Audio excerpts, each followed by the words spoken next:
Você já parou para pensar por que, em praticamente todo lugar do mundo que tem um lago fundo e escuro, sempre existe uma lenda sobre um monstro vivendo lá dentro? Não é só na Escócia, não é só aquele caso famoso que todo mundo já ouviu falar.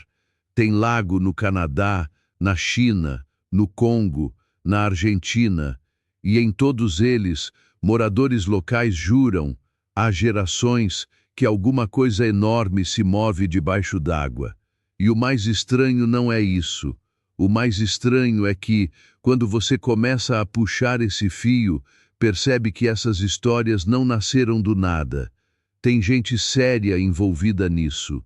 Tem registro, tem foto, tem sonar, tem gente que arriscou a carreira para defender o que viu.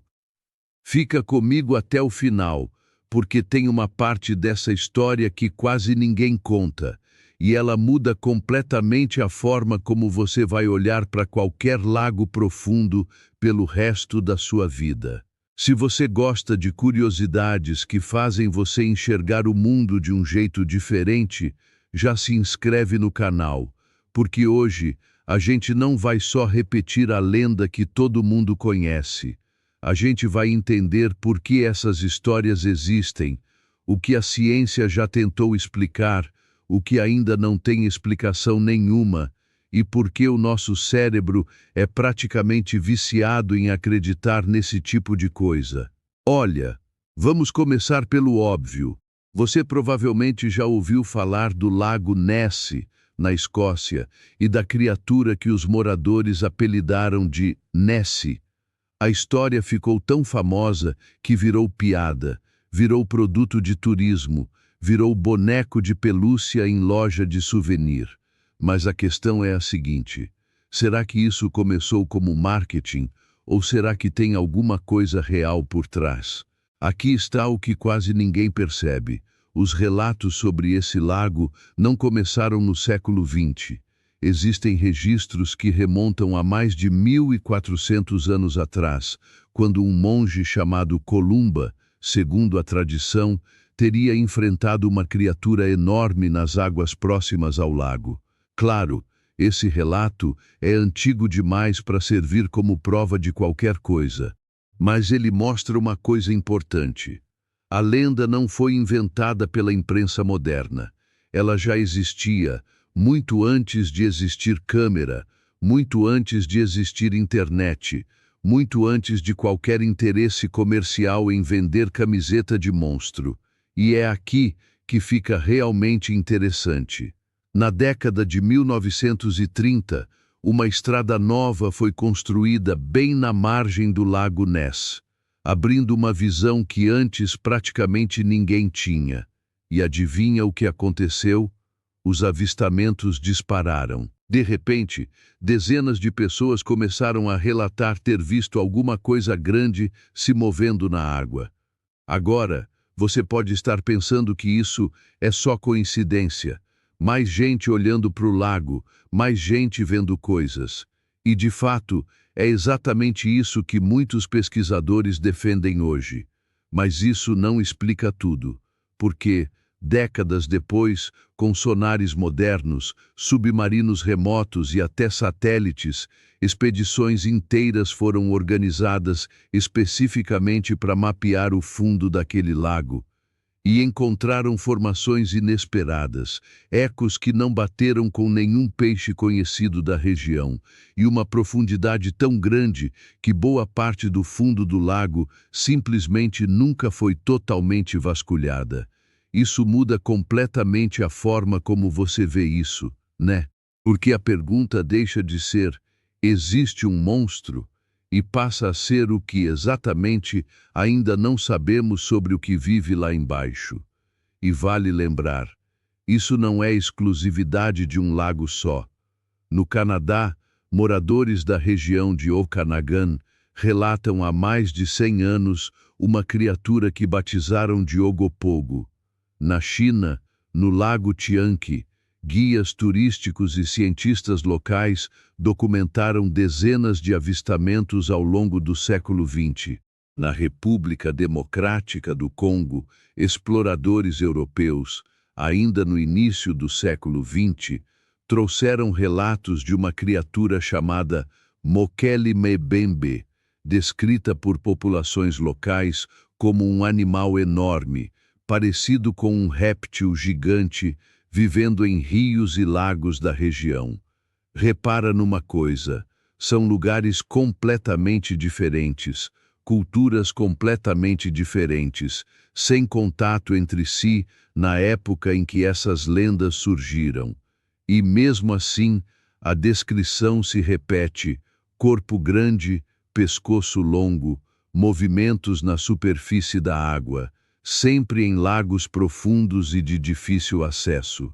Aqui entra o lado psicológico da história, e talvez seja a parte mais fascinante de tudo. O nosso cérebro adora explicações simples, mesmo quando elas estão erradas. Existe até um termo para isso, pareidolia, que é a tendência do cérebro humano de reconhecer padrões familiares, como rostos ou formas de animais, em estímulos ambíguos. Um tronco boiando, uma onda estranha, um reflexo de luz. O cérebro, instintivamente, tenta transformar aquilo em algo que ele já conhece. E, muitas vezes, a forma mais conhecida que existe para explicar um vulto grande na água é um animal. Some isso, há outro fator. Histórias de monstros aquáticos cumprem uma função social. Elas explicam desaparecimentos, justificam o medo de entrar em águas profundas e desconhecidas, e ainda por cima geram identidade cultural para comunidades inteiras. Cidades pequenas ao redor desses lagos, muitas vezes isoladas, viram no monstro local uma forma de colocar o nome delas no mapa, atrair turismo e criar um símbolo próprio. Mas, e aqui está a virada, que eu prometi lá no começo reduzir tudo isso. Só a psicologia e marketing também seria simplificar demais. Porque existem casos documentados por cientistas, não por caçadores de mistério, que até hoje não têm explicação definitiva. Um dos mais conhecidos aconteceu em 1977, quando uma equipe de pesca japonesa, operando um barco perto da Nova Zelândia, recolheu em suas redes uma carcaça enorme, em decomposição, com características que não batiam com nenhum animal marinho já catalogado até aquele momento. Cientistas do Museu Nacional de Ciência do Japão analisaram amostras teciduais da carcaça.